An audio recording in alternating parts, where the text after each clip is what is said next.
এখনকার যুগে বাচ্চাদের পটির সমস্যা কিন্তু বেড়েই চলেছে, বিশেষ করে কনস্টিপেশনের সমস্যা। অনেক বাচ্চাদেরই দেখা যায় পটি করতে গেলে তারা কেঁদে ফেলে, ভয় পাচ্ছে, এতটাই শক্ত তাদের পটি হচ্ছে, তার জন্য তারা পটি করতে যেতেই চাইছে না।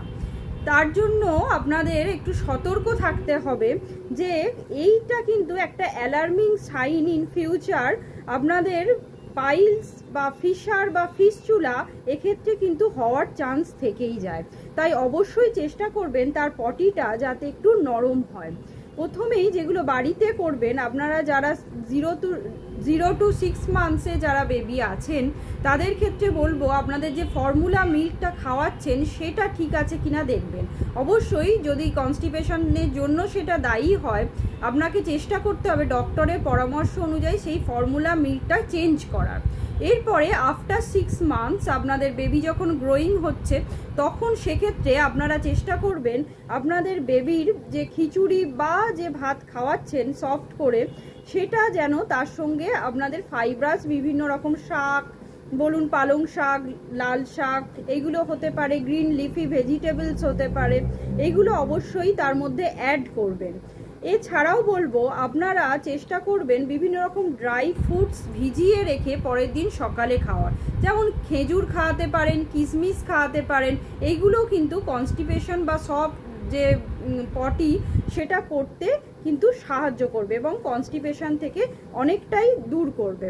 এছাড়াও বলবো আপনাদের ওটস জাতীয় যে সমস্ত প্রিপারেশন আছে, ওটস খিচুড়ি করে দিতে পারেন বা ওটস মিল করে দিতে পারেন, দুধের সঙ্গে মিশিয়ে খাওয়াতে পারেন। সেটা খেলেও অনেক সময় দেখা যায় আমাদের পটিটা নরম হচ্ছে। এরপরে বাচ্চাদের যে সমস্ত ফ্রুটসগুলো সেদ্ধ করে আপনারা খাওয়াতে পারেন, তার মধ্যে পেঁপে আছে, আপেল আছে, নাশপাতি আছে। এইগুলোকে বাচ্চাদের একটা টাইমে আপনারা সেদ্ধ করে সফট করে খাওয়াতে পারেন। এছাড়াও বলবো যাদের কনস্টিপেশনের সমস্যা আছে অবশ্যই চেষ্টা করবেন এডিকুয়েট অ্যামাউন্ট অফ জল খেতে, মানে দিনে একটা টাইম অন্তর অন্তর তাদের জল খেতে হবে, তবেই আপনাদের পটিটা কিন্তু নরম হবে।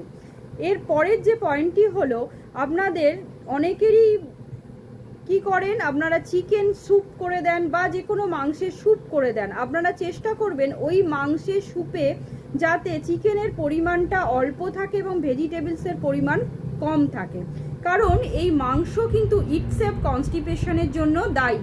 তাই অবশ্যই চেষ্টা করবেন আপনারা মাংসের সঙ্গে সঙ্গে সবজি খাওয়াতে। এর পরের যে পয়েন্টটি হলো আপনাদের অনেক বাচ্চাদের কিন্তু অনেক চেপে চেপে খাওয়ান, ফুল স্টোমাক একদমই করবেন না, এতে কিন্তু প্রপার ডাইজেশন হবে না, তার ফলে কিন্তু আপনাদের পটিটা শক্ত হওয়ার চান্স থেকে যাবে। তাই অবশ্যই চেষ্টা করবেন একটু খালি পেট রেখে খাওয়ানোর। এর পরের পয়েন্টটি হলো যখন আপনারা দেখছেন আপনাদের কনস্টিপেশন হচ্ছে এবং ভয় পাচ্ছে, আপনাদের চেষ্টা করতে হবে যখনই বাচ্চার পটি পাচ্ছে সঙ্গে সঙ্গে পটিতে নিয়ে যাওয়ার, অর্থাৎ বাওয়েল হ্যাবিটটা কিন্তু একটা মেনটেন করতে হবে যাতে না বাচ্চাটা ওই শক্ত পায়খানার ভয়ে চেপে না থাকে, সেটা কিন্তু আপনাদেরই লক্ষ্য করতে হবে। এই সমস্ত গাইডলাইন্সগুলো ফলো করুন। তারপরেও যদি কনস্টিপেশন হয়ে থাকে অবশ্যই আপনারা চেষ্টা করবেন একজন ডক্টরের পরামর্শ নিতে, কারণ এটা ফিউচারে আপনাদের কিন্তু পাইলস, ফিশার বা ফিস্চুলা এই রোগটার জন্য দায়ী হতে পারে। নমস্কার।